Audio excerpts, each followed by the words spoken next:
Let's take a focused look at Mac Mini M4 Pro base silicon and the Mac Studio M4 Max base silicon and see how they perform when we compare them in a pro photo and video workflow. Let's jump right in. I'm ArtIsRight.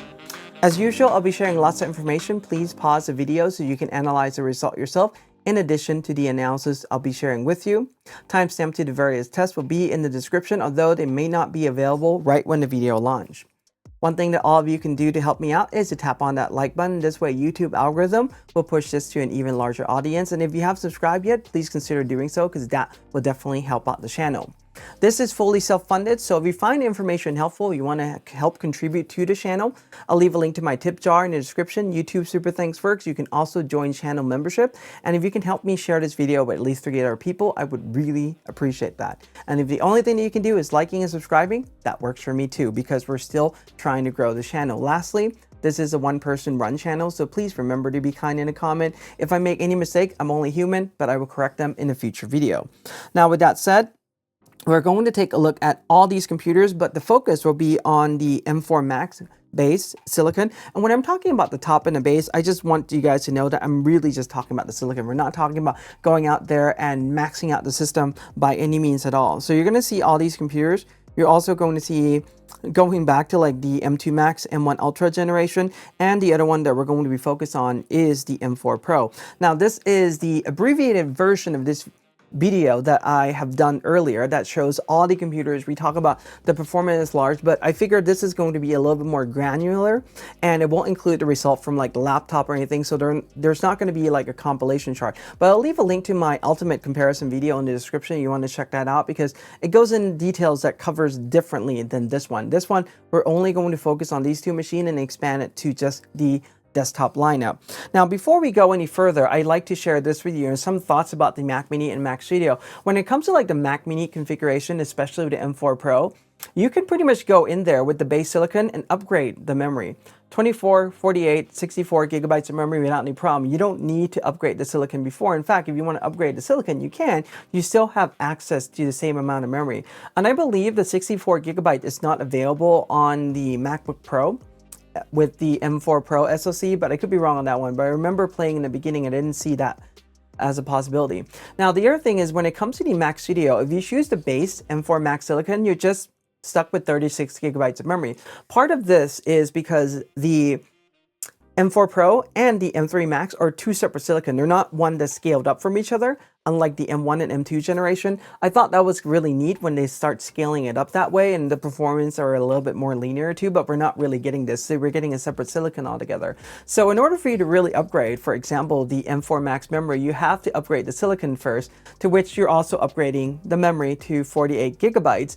And now you have the gateway to 64 and 128. So let's say we go with 64 for both of these, leaving everything at 512, running on the minimum silicon we can choose. We're talking about a $700 price delta. Now, this would be a great configuration to do some testing in the studio, but I will also point out that a lot of these tests that I'm about to share with you, the results are already known, meaning that if they use a lot of GPU, there's no way something that has the same amount of memory with less GPU core, it's going to really like beat it out or like eat closer to or anything like that. So just something to think about there too. But let's go back to the testing that we're going to do. So configuration and buyer guides will be towards the end. And remember, with Apple Silicon, there are segmentation, more consumer leaning, and pro-oriented. Thank goodness we're only talking about the pro-oriented one because it's definitely that much faster. So my advice is if you do work for revenue, go with the pro-oriented one.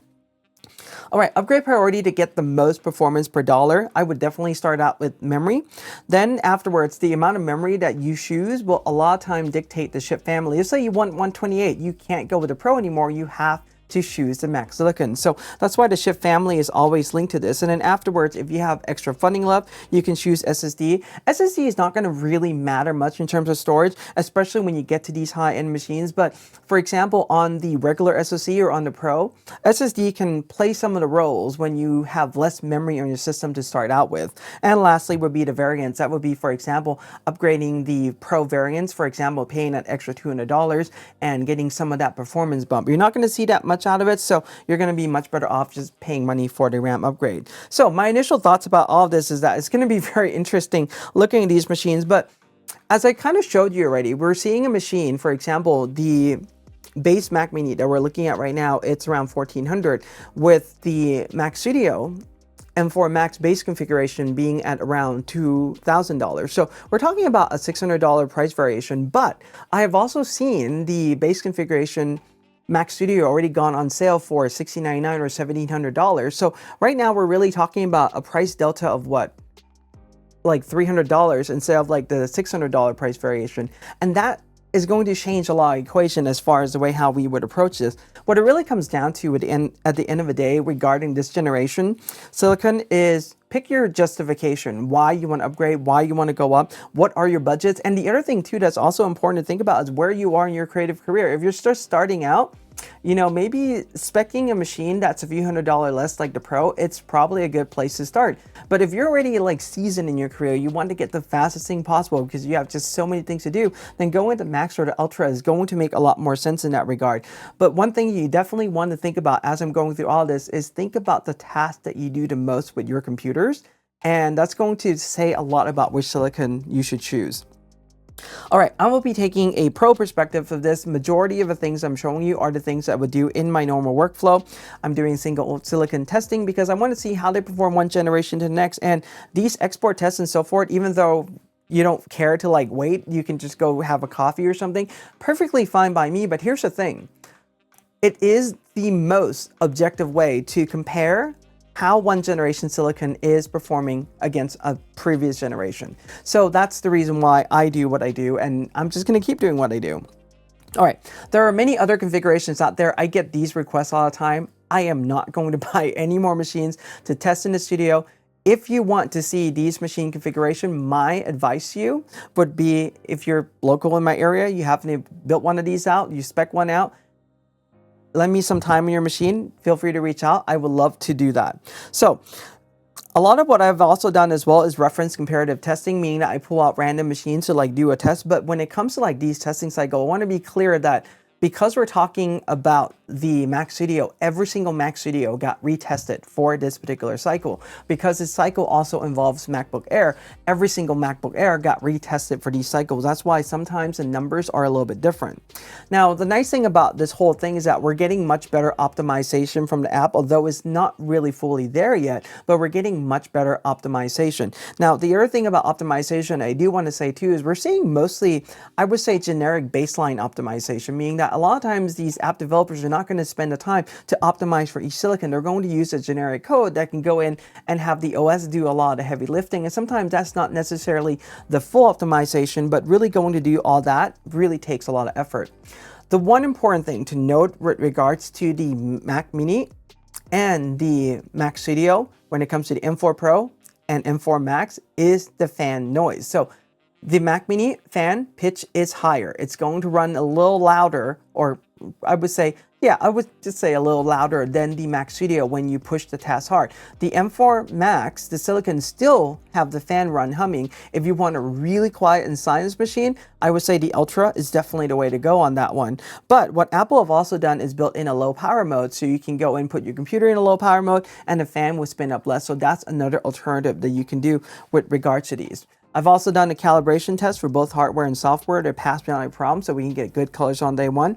My recommendation, especially for Creative Pro, is set it up as a new machine. However, like, you know, if you feel that transferring and using system migration or time machine backup works better for you, that's certainly something that you can do. But I just feel like it's always nice to just start out fresh, especially if you're coming from an Intel machine. Here's how you can read the specs that I am about to share with you. So this is the spec sheet. And when it comes to SSD, as I always say, you can always expand this, so choose the size that you really need. Don't worry too much about the speed because they are pretty much mighty fast now. And most of the app that we're using right now can't even go in and utilize all the speed. The only time you're going to see the speed is when you download, you know, memory cards and so forth. And unless you're downloading 4 or 5 memory cards at once, it's really not going to matter all that much. I've done the test on that. I'll leave a link to this video in the description. You definitely check that out. When it comes to the RAM, the amount that you have in the system, you definitely want to really configure as much as you're going to need and then some. The reason why is because these are not upgradable. You cannot put in like a stick or anything like that. What comes to the machine is what you got. And if you need more, you need to buy a new machine. The best thing that I can tell you for anyone using a Mac already is to restart the computer, launch activity monitor, go into memory tab, look at the memory pressure and just monitor that as you're going through your creative workflow throughout the day. If the amount of memory that you have right now is showing green all the time, then you're pretty much good. If it's showing a little bit more of like mid-tier or like a little bit yellow or red, that means you probably want to consider getting more.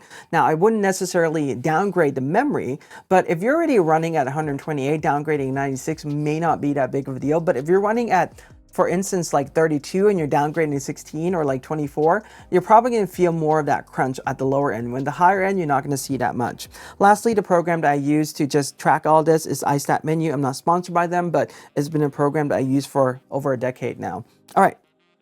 Something to note too is that there's a slowdown trend over time, so if you want to keep your machine longer, definitely it's not a bad idea to configure it with a little bit more. Now let's take a look at Lightroom Classic, starting with the 1-to-1 preview for 1000 Sony A7R5 files. When we take a look at this right now, the M4 Max is really not coming out ahead despite having 2 more CPU cores. And something strange is happening here. So normally this is supposed to come out ahead, because when I add all the other machines, we can see that the Max is actually performing much better on the top specs relative to the Mac Mini M4 Pro, as you see right there. So I would guess that this M4 Max number should be somewhere in here, but we're not really seeing that number right now, which is rather interesting. So something, like I said, interesting is happening with regards to Lightroom Classic 1-to-1 preview. When it comes to export though, I think you're going to see a lot more performance jump. And this is really neat because a lot of the photo app that we're using right now, for instance, this one go in and use CPU and GPU for export. So many of the photo apps now are really going in and utilizing the extra GPU in the system, and Max is starting to make a lot more sense. It took us a while to get here, but we're finally here, and you can see that, yeah, it is $600 more, but you are literally halving the amount of time it takes to get the task done. Now, the other thing too that I think is interesting about this is this particular configuration right now, I can get this for around $1,700 or $1,699 at this point. That even makes it a much better deal because you're now getting a lot of performance for a price bump of around $300. Here are the rest of the other machine in the lineup, and this is showing you all the other generation silicons. Now let's take a look at HDR Merge. So when it comes to HDR Merge, timing is pretty much exactly the same because they're both M4 generation, and this is a CPU task that goes in and probably utilizes only a single CPU core. When we add in all the other machine, this is clustering up by the generation for the silicon M4, M3 Gen, M2, and M1. You can see the spread right there. Now let's take a look at Panorama Merge. When it comes to something like this, it is one of those tasks that if you give the system more memory, it's definitely going to help out because this is a CPU and a RAM-based task. You can see that the Max having more RAM is definitely something that is benefiting from this particular task. Now, I would also say that for the most part, if we configure both of these with 64 gigabytes of memory, timing will probably be very identical to each other because it's not going in and utilizing multiple cores. It's just really utilizing maybe like 2 cores at the very most doing these kind of tasks. So these are things to keep in mind too as we're thinking about the different machine configuration. Here are the rest of the other desktop in the lineup. And let's take a look at AI Noise Reduction. So this is a task that's supposed to run on the NPU, but right now is running on GPU because there's issues when it runs on the NPU with regarding to image consistency. Now this runs on the GPU, and you can see that the timing, it's literally 10 seconds apart. This is for one file. It may not seem like a big of a deal. However, when we start to compound the amount of files that we have that we want to run AI noise reduction on, it adds up fairly quickly. So these are things to think about. Now, here are the rest of the other machines so you can see where they land. But what's better than that is I'm also going to do an AI noise reduction for 10 images and see how that's going to compound up. We start to see timing cut in half now. So rather than that 10 seconds, we're seeing timing that are a little bit close to half, maybe not quite half the amount of time, but you do get the idea that this is going to be much faster overall. This is a task that, again, uses GPU, and when you have more of it in the system, you're going to gain the benefit from it. And this is why I would say with the price delta being fairly small as it is right now as photography, especially if we do a task that requires a lot of GPU, it may not be a bad idea to consider the Max Silicon. And remember, like I said, I can find this one right now for around $1,700. It's only $300 more. The gain, I think, is definitely worth it. And I think it's actually much better than upgrading the M4 Pro Silicon from the base to the top one. That's definitely a much better thing to happen because when you're doing that, you're paying what? $200 for an upgrade. For $100 more, $300 total, you're getting a huge performance bump as you're seeing right now. So these are noise reduction for the other computers, the other desktop in the lineup, and we're going to take a look at AI, Sky, and subject masking, which are going to come out identically the same because, I mean, only 10 files is not doing that much right now. So here are all the other machines in the lineup, and these are all still separated by machine generation as you're seeing right now. So it just depends on the frequency of ship. We're not pushing it that hard. Now let's take a look at Lightroom. So this is the Lightroom version, just not the classic. And what we see right now is an export time when we go in and use CPU, GPU, and RAM all in combination with each other. We cut the time not quite half, but close to half.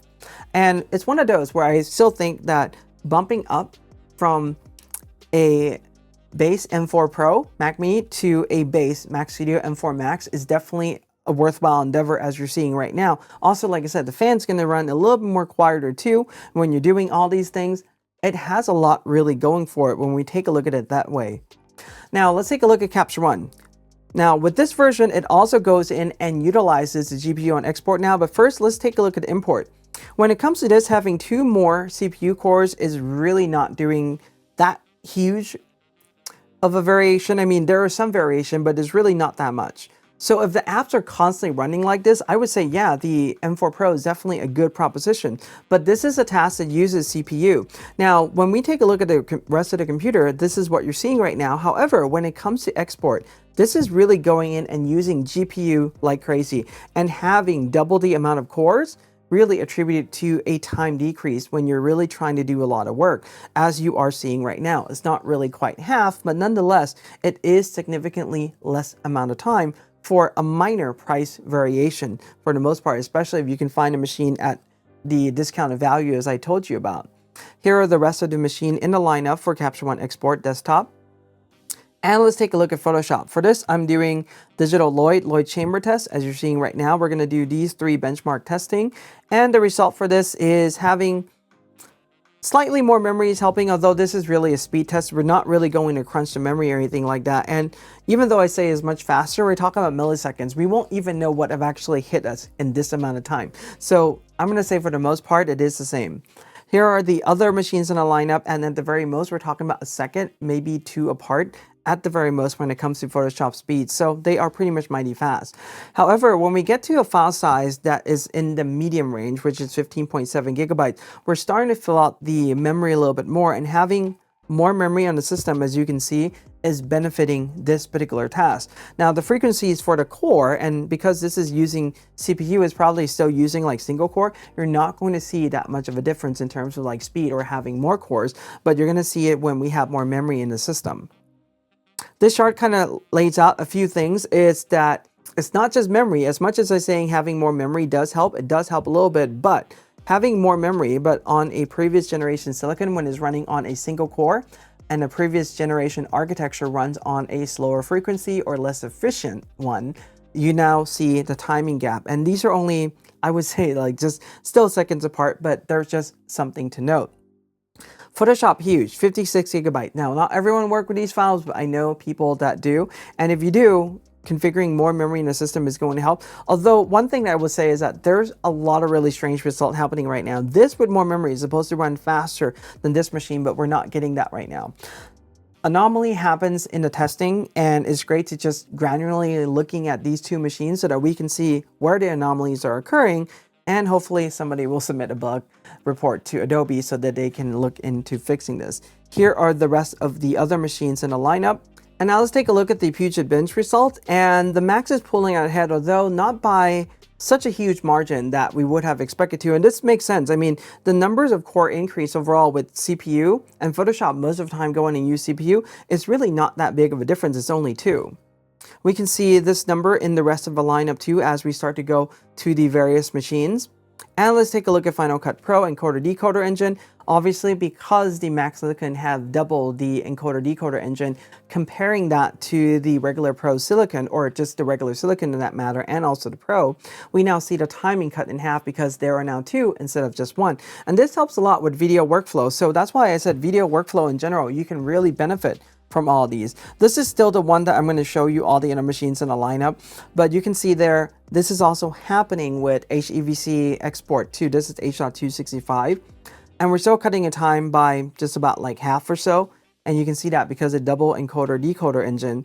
And lastly, when it comes to ProRes, timing are going to be a little closer to each other because ProRes encodes totally differently, but it is still faster on the Mac Silicon compared to the Pro. So if we do photography and light video, I think Mac Silicon is definitely giving more, I would probably say, like benefit to you as a creative. Now let's take a look at AfterEffects Adobe Benchmark. And I got one of the comments saying that looking at this, you know, there's definitely more nuances in just how long it takes to export this. Yes, that's absolutely true, but this is the one way that I'm going to objectively show the result right now. Is one way I can show it consistently throughout. And I totally understand where you're coming from, and I'm acutely aware of the fact that After Effects can do much more than this. But this is one metrics that we can look at when we're doing these comparisons. And for the most part, it's just using CPU for export, but you do get the idea. Now, obviously, paying a little bit more for this is decreasing the amount of time that it takes to do something, although not by like half as we would have expected. Here are the other desktop in the lineup, and when you take a look at Premiere Pro, comparing the result here, Premiere Pro is an app that can go in and utilize GPU and doing all those other things, so you can see the numbers are starting to spread out a little bit further than we would have in Photoshop if you take a look at those numbers there. Here are the rest of the other machines in the lineup, and lastly, we're going to take a look at Resolve. When it comes to Davinci Resolve, numbers are a little bit more close to each other. Each app goes in and uses a little bit differently, the resource a little bit differently, but we're using Puget Bench for this one to do all these testing, and here are the rest of the desktop in the lineup. So when we compare these two base silicon to each other, what do we think? Like I said, at the end of the day, it really comes down to justification, although I would probably say if you're taking a look at the base model right now, comparing these two to each other, and just let's say at the full price point, $600 is quite a jump, right, to get these performance gain. But because we already seen the M4 Mac Studio at a discounted price, I mean, it's starting to become a little bit more compelling, at least in the US anyway. We're seeing at $60.99, so it's only $300 more. So if you think about this, take the Mac Mini M4 Pro base silicon, upgrade to the top silicon, pay $200 more, right? For $100 more, you're going to get much more performance jump of it. You get a machine with better thermal cooling, you get a machine with more ports. I think it's a much more compelling machine to really consider when it comes to this regard. So yeah, hopefully that gives you some idea for new purchasers of these machines. Now, if you're an upgrader, depending on where you are, if you're on an Intel, I mean, it's probably time to upgrade. Let's be serious. If you're on the M1 generation, especially on a Pro, probably a good time to really look into upgrading the silicon, because the M1 Pro or any regular silicon is really running slow at this point. And I have a chart at the end that will kind of guide you through the pathway of which silicon you should choose to upgrade. And it also depends too, if you're looking to upgrade components in your machine, if you need more memory, you need larger built-in SSD, then obviously those are things that you might want to consider upgrading. So upgrade priority, as I said before, to get the most performance per dollar spend, you're going to choose to upgrade the memory first. That's going to tie you into the chip family. If you have any extra funding left, then I think storage size would be a good option, and then chip variants. Obviously, this has been a chart that's been upgraded, so good, better, best, read those across. These are based on the silicon generation. When it comes to Lightroom Classic, M1 Pro is not even in there anymore. If you want to get the performance, I mean, Ultra is the way to go, but I mean, I would say the Mac Silicon is performing really well when it comes to Lightroom Classic, and that can be like the sweet spot for Pro without having to go all the way to the Ultra. Now, if you're just doing Photoshop for your primary workflow, I think Mac Silicons are going to be great for that. And even though it may not show a lot of advantage, and when we see comparing this to like the Pro Silicon, so the M4 Pro, if you're just running on like Photoshop, M4 Pro can be a really great silicon for you to choose too. You saw the numbers there, they're not that big of a difference, but if you happen to be using a lot of Lightroom too, doing a lot of large quantity of image processing, then the Macs can definitely come to play a role and benefit in what you do. When it comes to Capture One, the scaling is making a lot more sense now. Pro is doing pretty good, Max is actually doing better, and then the Ultra is really speeding up a lot, but you can see how the performance are on the chart when we compare these machines. When it comes to video, I would say M4 Pro is it's like still there, is holding on to his own just fine, but you're going to be much better off with like the Max or Ultra Silicon, especially if you're doing a lot of video work. Now, like I said, in the very beginning, pick and choose what you do most in your workflow, right? Because that's going to tell you a lot about how you should configure your machine. With these Pro machines starting at 24 gigabytes now and 36 gigabytes on the Max, I'm not as worried about memory, and it's giving us a pretty good amount to work with. Although, if you're going to run a lot of tasks, you have a lot of apps open, you're crazy like me, have too many browsers and too many tabs open, you probably want to think about getting more. And I would say 512 is a good minimal amount of memory you should have in your system. Although in general, 512 is really too restricting for me, and that was about a decade ago if it was already too restricting. So I highly recommend bumping it up to at least 1 terabyte, and that's going to do you just fine. For upgraders, if you want to know what's the good pathway to upgrade, circle the silicon you're on. Let's say you're on the M3 right now. There's so many different pathways. And there's nothing wrong with just getting the M1 Ultra, because you're going to get a much better performance out of that one on many of the tasks that, large image processing. When it comes to Photoshop, you may not see as much of a benefit because Photoshop are single core tasks, right? So these are just things to think about. For example, if you're on the M3 Pro, going to the Max or going to the M4 Max may not be a bad idea, or just all the way jump up to the Ultra. You can also go back to the previous generation Ultra, and it's still going to perform that much faster than the current machine that you have. And there are many different ways to get these machines from other retailers that may be putting the machine on clearance, Apple refurbished site, or just even on the used market. So just some of those thoughts there when it comes to these machines. But hopefully you get a chance to see the comparison between these two machines. And I thought it was rather interesting. I thought that the Max Silicon this time around, especially the base one, is giving us a lot of really good options. I'll probably do a separate video comparing the base Max M4 Max to the top spec M4 Max, and you're going to see that the $500 price variation is showing some variation, but overall I don't know if actually it's going to be as good of an upgrade or if it's good of a spending increase as much as going from the Pro or the Max not, but we're going to find that out in a future video if I end up doing that one. Anyway, have any questions or comment, leave them below, give us a like, subscribe, and hit the bell when you're new. I'm Art, and I thank you for your time.